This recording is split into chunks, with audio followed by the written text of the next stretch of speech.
Assalamualaikum warahmatullahi wabarakatuh. Perkenalkan, nama saya Chandra Lestari Ngendara NIM di 231220040. Di sini saya akan mempresentasikan makalah yang berjudul Keberagaman Agama di Dunia sebagai Agama Ardi dan Samawi dan Islam satu-satunya agama yang diridhoi oleh Allah. Pertama, saya akan menjelaskan terlebih dahulu apa itu agama.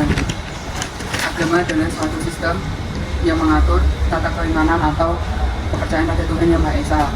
Dalam kehidupan dunia, manusia menganut agama Samawi dan agama Ardi.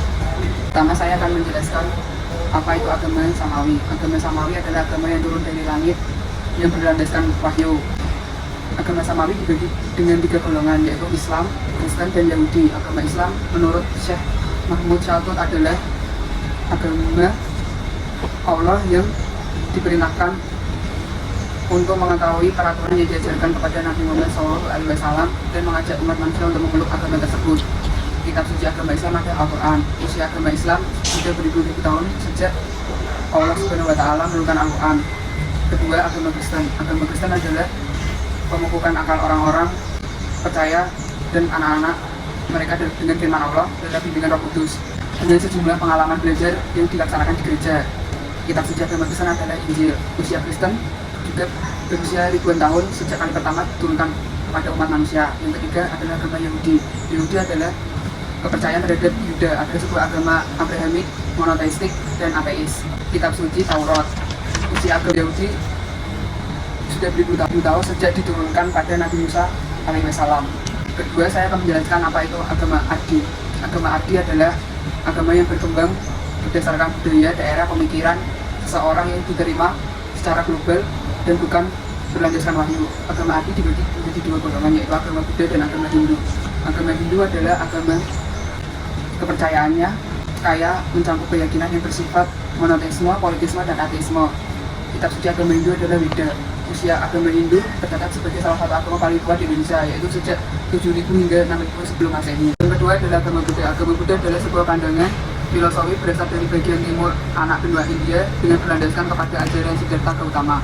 Kitab suci agama Buddha adalah Tripitaka. Usia agama Buddha adalah ajaran Buddha disampaikan Siddhartha Gautama yang terus diminati hingga sekarang. Agama Buddha diperkirakan sudah ada sejak 2600 sebelum Masehi. Selanjutnya agama Islam adalah agama yang dipilih oleh mayoritas orang Indonesia. Menurut ilmu etimologi, Islam berasal dari bahasa Arab, yaitu salima, yang berarti selamat, sentosa, dan damai.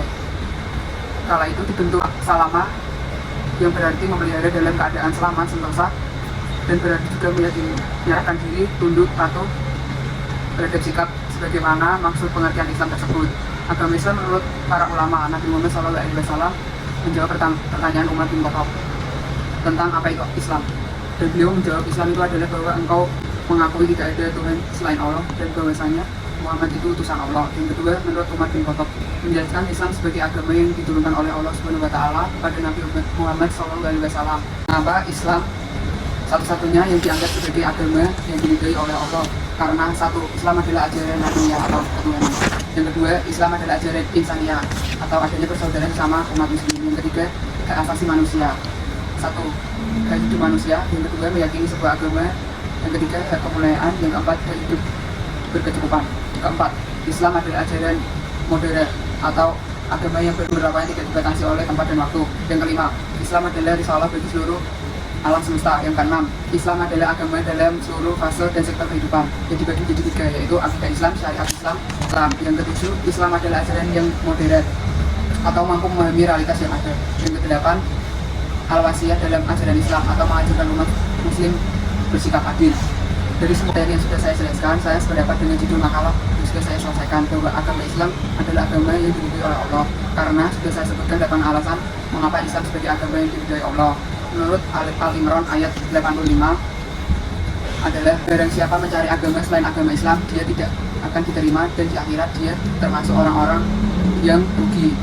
Sabda Rasul, yaitu Islam itu tinggi dan tidak ada yang meninggikan ketinggiannya. Presentasi yang sudah saya sampaikan, saya mengucapkan terima kasih atas perhatiannya dan mohon maaf jika ada kekurangan dalam penyampaian materi. Wassalamualaikum warahmatullahi wabarakatuh.